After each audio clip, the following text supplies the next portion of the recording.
Knowledge of Islam with مفتی طارق مسعود۔ تو بے دین آدمی کو شیطان حلال خواہشات سے ہٹا کر کس طرف لاتا ہے؟ بولے نا یار، حرام۔ وہ نکاح سے ہٹائے گا، زنا کی طرف لائے گا۔ تو ہر چیز میں ایسا ہی کرے گا شیطان۔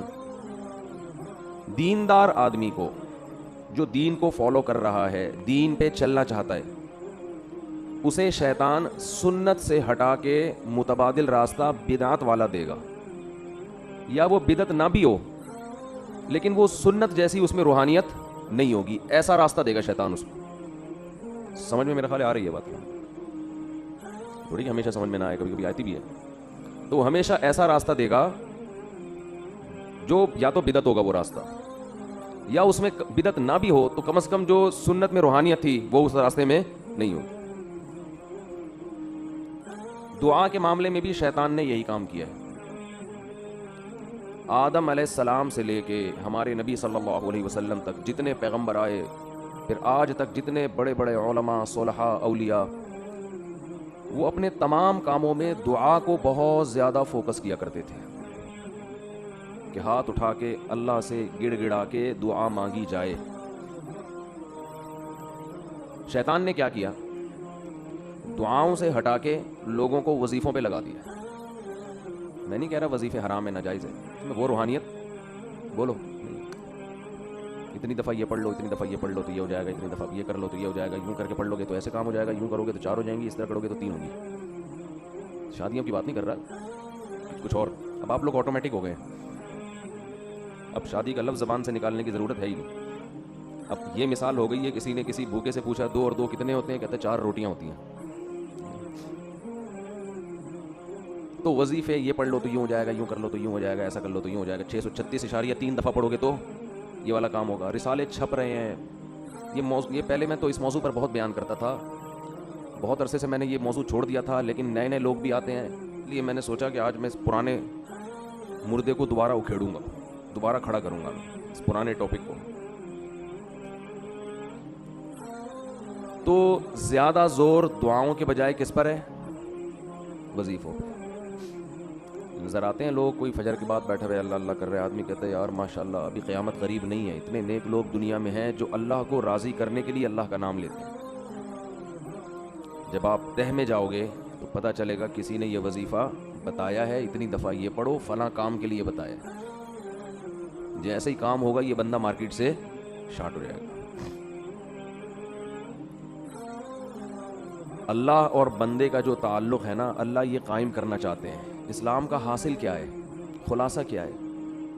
انسان کا تعلق ہو جائے کس کے ساتھ؟ اپنے رب کے ساتھ۔ یہ تعلق جتنا دعا سے ہوتا ہے اتنا دنیا میں کسی چیز سے نہیں ہوتا۔ براہ راست آپ اللہ سے خطاب کر رہے ہوتے اس میں۔ تو شیطان نے کیا کیا؟ دعاؤں سے ہٹا کے کس میں لگا دیا؟ وظیفوں میں۔ وہ بھی دعا ہی ہوتی ہے وظیفہ بھی، لیکن اس میں جذبہ دعا والا نہیں ہوتا، وہ پڑھا جاتا ہے، مانگا نہیں جاتا۔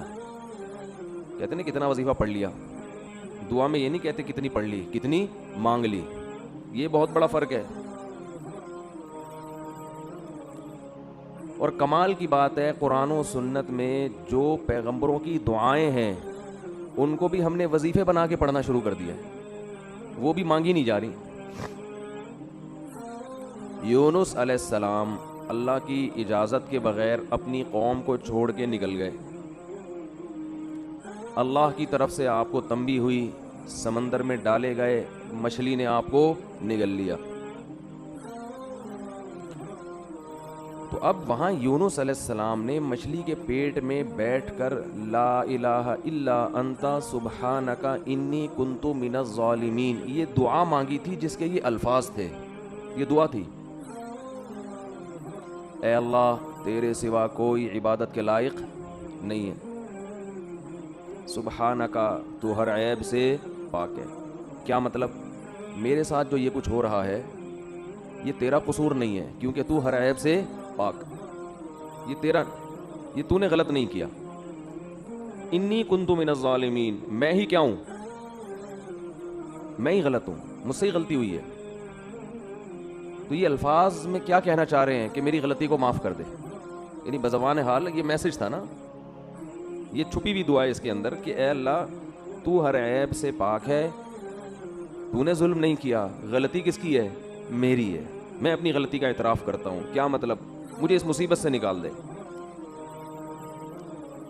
فاستجبنا له فاستجاب له فنجیناہ من الغم, ہم نے دعا کو قبول کیا اور ان کو اس غم سے نکالا ہے ہم نے. ہونا یہ چاہیے کہ ہمیں جب کوئی غم ہو تو ہم بھی یہ دعا مانگیں جو یونس علیہ السلام نے مانگی تھی, اے اللہ یہ جو مجھ پر مصیبت آئی ہے تیرا قصور نہیں ہے, میں خطاوار ہوں.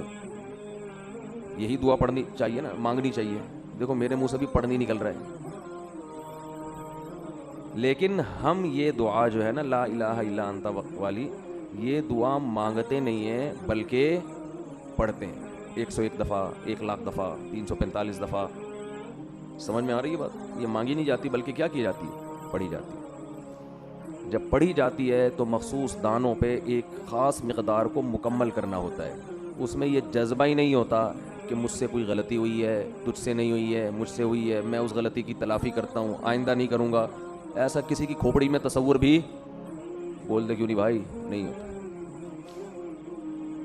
تو قرآن اس سے آپ کو اس دعا کے ذریعے جو بتانا چاہ رہا ہے, جو ذہن بنانا چاہ رہا ہے, جو سوچ آپ کے ذہن میں اتارنا چاہ رہا ہے, وہ سوچ بنتی نہیں ہے. تو یونس علیہ السلام نے فنادا فی الظلمات, رات کے اندھیروں میں اللہ کو پکارا, سمندر کے اندھیرا, مچھلی کا پیٹ کا اندھیرا. زکریہ علیہ السلام کو اولاد نہیں ملی, بیوی بوڑھی ہو گئی, خود بھی بوڑھے ہو گئے, ساری زندگی اللہ سے دعا مانگتے رہے, اولاد دے دے, اولاد دے دے, اولاد دے دے. رب لا تذرنی فردا وانت خیر الوارثین, اے اللہ مجھے اکیلا مت چھوڑ, مجھے تنہا مت چھوڑ, مجھے اولاد چاہیے. فاستجبنا لہ, قرآن کہتا ہے ہم نے آپ کی دعا کو قبول کیا. آج جس کی اولاد نہیں ہوتی وہ یہ دعا مانگتا نہیں ہے بلکہ 101 دفعہ پڑھتا ہے. سمجھ میں آ رہی ہے بات؟ تو اللہ سے دعا کا تعلق قائم کرنا چاہیے ہمیں. سب سے مضبوط بندے اور اللہ کا جو ریلیشن ہے نا, یہ دعا کے علاوہ کسی چیز سے نہیں بنتا. لیکن جو کام سب سے مقدس ہوتا ہے اس شیطان رکاوٹ بھی سب سے زیادہ, بولو, اسی میں ڈالتا ہے. شیطان آپ کو کسی عبادت سے اتنا نہیں روکے گا جتنا آپ کو دعا مانگنے سے روکے گا. آپ حیران ہوں گے کہ میں کیسی باتیں کر رہا ہوں, شیطان تو دعا مانگنے سے بالکل نہیں روکتا. ہاتھ اٹھاؤ, دعا مانگو, یوں کرو, صلی اللہ تعالیٰ علی خیر خلقی برحمتک یا ارحم الراحمین. پتلی گلی سے نکل لو, صبح شام 25 دفعہ مانگ رہے ہیں. مسجدوں میں بھی مانگتے ہیں, امام 27ویں رات میں بھی ہوتا ہے, ہول سیل کے حساب سے دعائیں چل رہی ہیں. اور ہم کہہ رہے ہیں کہ شیطان آپ کو جتنا دعا سے روکے گا اتنا کسی اور کام سے